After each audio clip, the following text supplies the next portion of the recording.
Welcome to Real कहानियाँ TV. स्वागत है आपका कोई तो है एक रियल भूतिया कहानी में। मैं बात कर रहा हूँ वर्ष 2002 की। उस समय लोगों के पास मोबाइल फ़ोन से लेकर यातायात के अच्छे साधन मौजूद नहीं थे। उस समय ज़्यादातर लोग छोटी दूरी पैदल ही तय किया करते थे। उसी वर्ष 2002 में बिहार राज्य के एक छोटे से गांव हैदरपुर में जो खौफनाक घटना घटी वह बेहद डरावनी थी। कहा जाता था कि उस समय हैदरपुर के लोग भूत प्रेत संबंधी बातों पर यकीन रखा करते थे। यह उनका अंधविश्वास था या विश्वास हमें नहीं मालूम, पर अचानक एक दिन कुछ अलग हुआ, बेहद अलग हुआ, जो हर एक व्यक्ति को चिंतन करने पर मजबूर कर दिया। उस वक्त हैदरपुर में पानी की उतनी अच्छी व्यवस्था नहीं थी। लोग मजबूरीवश कुएं का पानी और तालाब का पानी पिया करते थे। इस कारण हैदरपुर में कुएं की भरमार थी। लोग जहाँ से चाहते वहाँ से पानी ले सकते थे।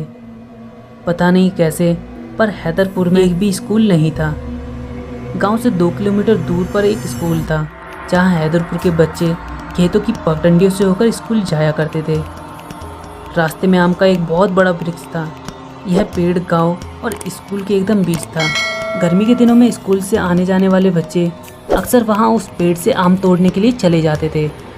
अचानक एक दिन गांव में कुएं का पानी सूख गया। वो भी एक कुएं का नहीं, सारे कुएं का पानी सूख गया। गांव के लोग बौखला गए। समझ नहीं आ रहा था कि आखिर ये कैसे हो गया। आज तक इतनी गर्मी पड़ी लेकिन कभी भी कुएं का पानी नहीं सूखा, पर आज ऐसे कैसे हो गया। उसी दिन गांव में एक पंचायत बैठी जिसमें गांव के लोगों ने यह बात रखी थी फिर से नए कुएं खुदवाए जाएं। पर सरपंच ने एक बात कही कि अब नए कुएं नहीं खुदवाए जाएंगे।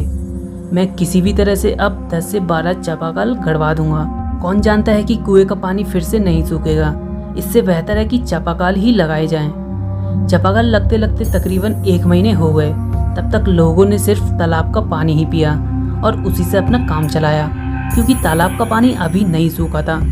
महीनों बाद जब चापाकल गांव में लग गई तो लोगों ने राहत की सांस ली, पर आगे जो उनके साथ होने वाला था गांव के लोगों ने उसके बारे में सपने में भी नहीं सोचा था। स्कूल से आते वक्त जब कुछ बच्चे घर जाते और कुछ आम के पेड़ से आम तोड़ने लग जाते थे।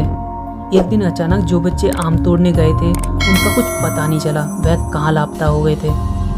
वे बच्चे जब समय से घर नहीं आए तब उनके माता पिता को शक हुआ कि आखिर वे कहाँ चले गए, क्योंकि आज तक कभी भी किसी बच्चे के साथ ऐसा नहीं हुआ था। गांव में उन बच्चों की ढूंढने की प्रक्रिया चालू हो गई, पर वह कहीं नहीं दिखे। लोग को समझ आ गया था कि कुछ तो गड़बड़ है, इसलिए लोग सबसे पहले आम के पेड़ के पास गए। आम का पेड़ पहले की तरह हरा भरा नहीं था, वह थोड़ा मुरझा सा गया था। जब गांव वालों ने पेड़ की दाहिनी तरफ देखा, वहीं लापता 3 बच्चे मरे पड़े थे। लोगों को बहुत हैरानी हुई कि आखिर ये कैसे हो गया। बच्चे के शरीर पर कई जगह चोट के निशान भी थे। लोगों ने समझा कि शायद बच्चे खेलकूद में कूदकर गिर गए हैं और उनकी मृत्यु हो गई है।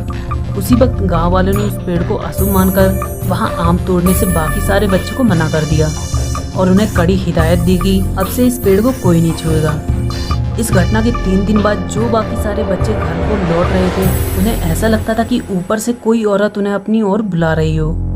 स्कूल जाने वाले एक नहीं बल्कि सारे बच्चों ने ऐसा महसूस किया। उन्हें आवाज आती थी पीछे से किसी औरत के चलने की और पुकारने की भी। इस बात को जब बच्चों ने अपने घर आकर अपने परिवार वालों से कही तो उन्हें यकीन नहीं हुआ। बाद में देखा गया कि गांव में बच्चों की तबीयत बिगड़ने लगी। उनके पीठ पर कई सारे नाखून के खरोंच से लगे हुए थे। सिर्फ एक बच्चे के साथ नहीं बल्कि गांव के सारे बच्चों के साथ ऐसा हो रहा था। स्कूल को तकरीबन 2 महीने के लिए पूरी तरह से बंद कर दिया गया। सारे बच्चे अपने आप से कुछ न कुछ बुदबुदाते रहते थे। यह बात उनके माता पिता को बेहद अजीब लगी। उन बच्चों को देखकर ऐसा लगता था कि मानो वह किसी से बात कर रहे हो, जिनको सिर्फ वह देख रहे हो, लेकिन हम लोग नहीं। गांव वाले समझ चुके थे कि अब हो ना हो यह उसी पेड़ की वजह से हो रहा है। सारे गांव वालों ने उस पेड़ को गिराने का फैसला किया और उसे गिराने के लिए वहां चले गए। काफी मशक्कत के बाद लोगों ने उस पेड़ को आखिरकार गिरा ही दिया। हरा भरा पेड़ गिरते ही तुरंत सूख सा गया। यह देखकर गांव वालों को काफी हैरानी हुई। उन्होंने यह भी देखा कि पेड़ की जड़ के नीचे कई सफेद साड़ियाँ रखी हुई हैं। सारे लोगों को लगा कि आखिर इतनी सारी सफेद साड़ियाँ किसकी हैं और यहाँ कैसे आईं, और तुरंत बाद ही गाँव वालों ने उस पर मिट्टी का तेल छिड़क कर उसे जला दिया और साथ में उस पेड़ को भी।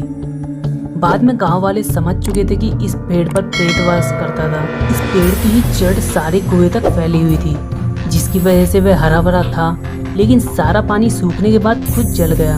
इस घटना के बाद बच्चों की तबीयत तो सुधर गई, लेकिन वहाँ सारे बच्चे कभी ना कभी रात में उस पेड़ का सोपन देख ही लेते हैं। अजीब बात यह है कि वह बच्चे भी सपने देख लेते हैं। अजीब बात यह है कि वह बच्चे भी सपने देखते हैं जो इस घटना के बाद में जन्मे हैं, जिसको यह घटना सुनाई भी नहीं गई हो। तो दोस्तों, ये स्टोरी आपको कैसी लगी प्लीज़ हमें कमेंट करके ज़रूर बताना।